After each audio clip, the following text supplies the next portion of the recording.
Mentari senja memulas di langit desa Sukamaju dengan warna jingga dan ungu. Udara lembab selepas hujan sore membawa aroma tanah basah dan melati di pekarangan rumah-rumah penduduk. Di sebuah rumah berdiri tegak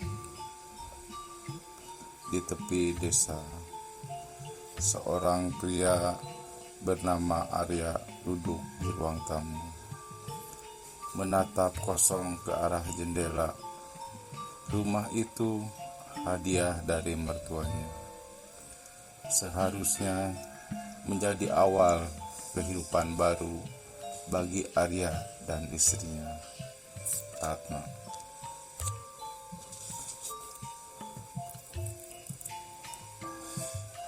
Namun, sejak menempati rumah itu 3 bulan yang lalu, kedamaian itu tak pernah benar-benar menyapa keluarga itu. Arya berprofesi sebagai dosen muda, adalah pria rasional. Ia tak percaya tahayul atau cerita hantu. Namun, kejadian-kejadian aneh di rumah itu perlahan mengikis keyakinannya. Suara langkah kaki di loteng saat itu tak ada orang di sana. Bisikan lirih di malam hari dan aroma kemenyan yang tiba-tiba muncul tanpa sebab. Ratna, istrinya, semakin resah dan seringkali menangis tanpa alasan yang jelas. Kirana, putri mereka yang berusia 5 tahun, sering berbicara dengan teman-teman yang tak terlihat.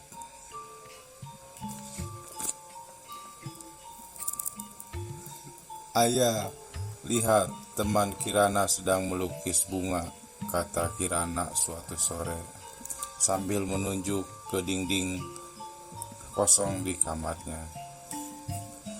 Arya hanya tersenyum getir.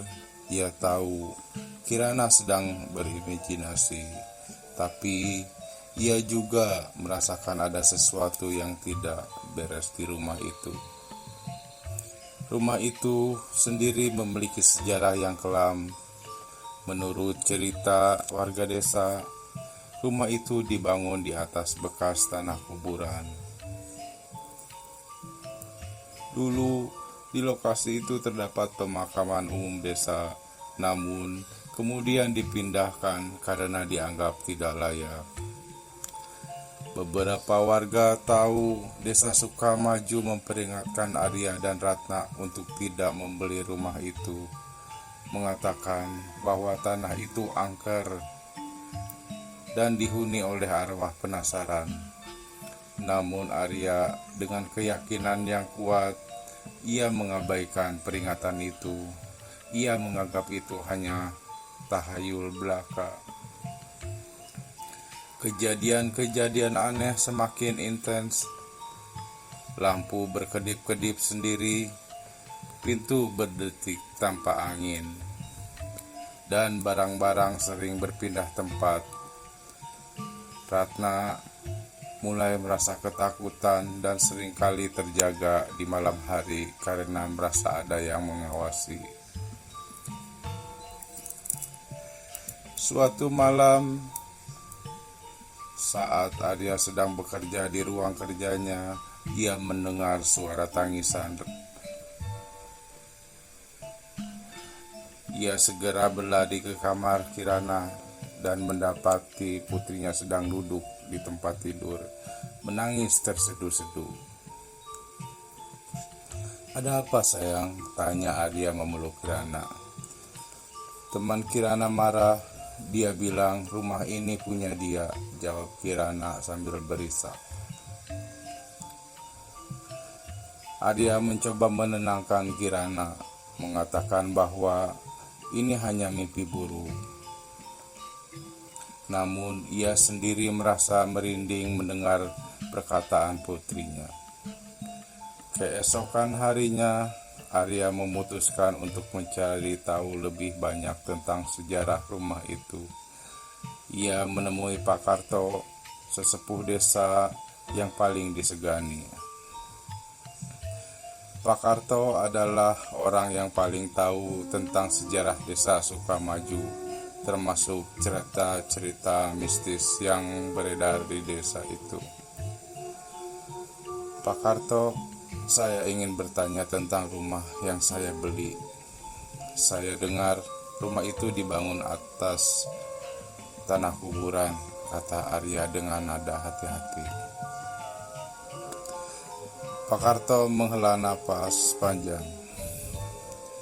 Benar Mas Arya, rumah itu dibangun di atas bekas pemakaman umum desa. Dulu di sana banyak orang dimakamkan, termasuk seorang wanita bernama Mbok Sri, jawab Pak Karto. Mbok Sri, tanya Arya. Ya, Mbok Sri adalah seorang wanita yang meninggal karena sakit parah. Sebelum meninggal, Mbok Sri pernah bersumpah bahwa ia akan menjaga tanah itu selamanya. Konon, arwahnya masih gentayangan di sekitar rumah itu, kata Pak Karto. Arya terkejut mendengar cerita itu.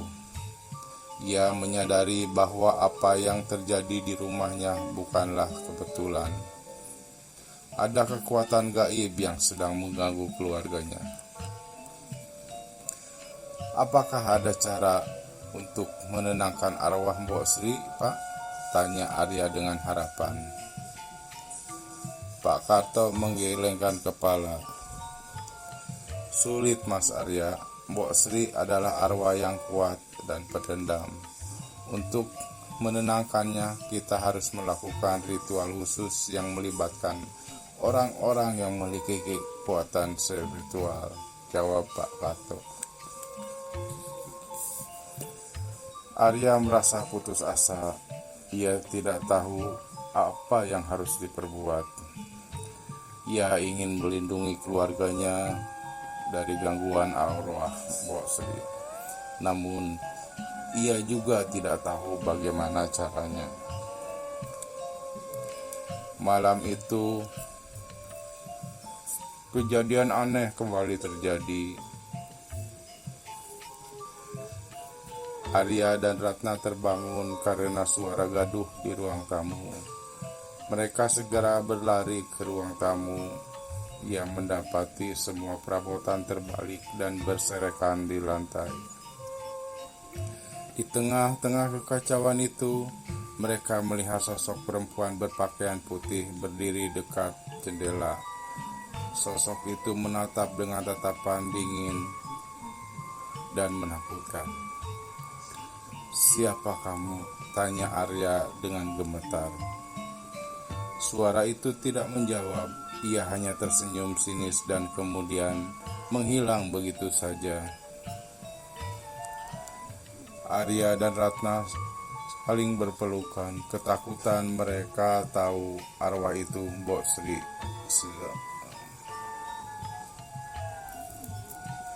Keesokan harinya, Arya memutuskan mengikuti saran Pak Karto yang mencari seorang dukun yang terkenal di desa itu.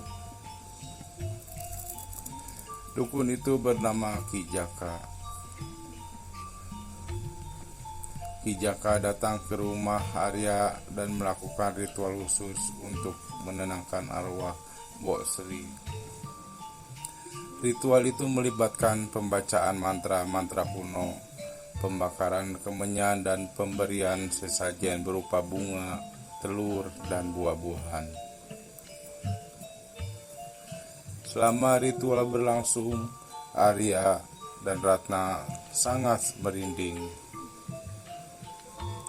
Mereka melihat cahaya aneh berputar-putar di sekitar rumah dan mendengar suara-suara gaib yang menyeramkan. Setelah selesai ritual, Ki Jaka mengatakan bahwa Mbok Sri sudah sedikit tenang. Namun ia memperingatkan Arya bahwa arwah itu masih bisa kembali mengganggu jika ada sesuatu yang membuatnya marah. Allah Mbak Sri sangat sensitif terhadap hal-hal yang berhubungan dengan tanah ini. Jangan pernah merusak atau mengubah bentuk tanah itu, karena itu bisa membuatnya marah, kata Ki Jaka. Arya berjanji akan menuruti saran Ki Jaka. Ia tidak ingin arwah Mbok Sri kembali mengganggu keluarganya. Namun, beberapa bulan kemudian, Arya melakukan kesalahan yang fatal. Ia memutuskan untuk membangun garasi di halaman rumah belakang. Tanpa sadar, ia menggali tanah yang merupakan bagian dari bekas pemakaman. Saat itulah kemurkaan arwah Mbok Sri kembali bangun. Kejadian-kejadian aneh semakin menjadi-jadi. Lampu meledak, pintu terkunci sendiri, dan suara-suara gaib semakin keras. Ratna dan Kirana semakin ketakutan dan sering menangis di malam hari. Suatu malam Arya terbangun karena suara teriakan Ratna. Ia segera berlari ke kamar Ratna dan mendapati istrinya sedang duduk di tempat tidur. Ia menunjuk ke arah Kirana yang sedang tertidur lemas. "Lihat, ada pocong di dekat Kirana," teriak Ratna histeris. Arya mengikuti pandang Ratna dan mendapati sosok pocong berdiri di dekat tidur Kirana. Sosok itu menatap Kirana dengan tatapan jahat. Arya mencoba menghalau pocong itu, namun ia tak berdaya.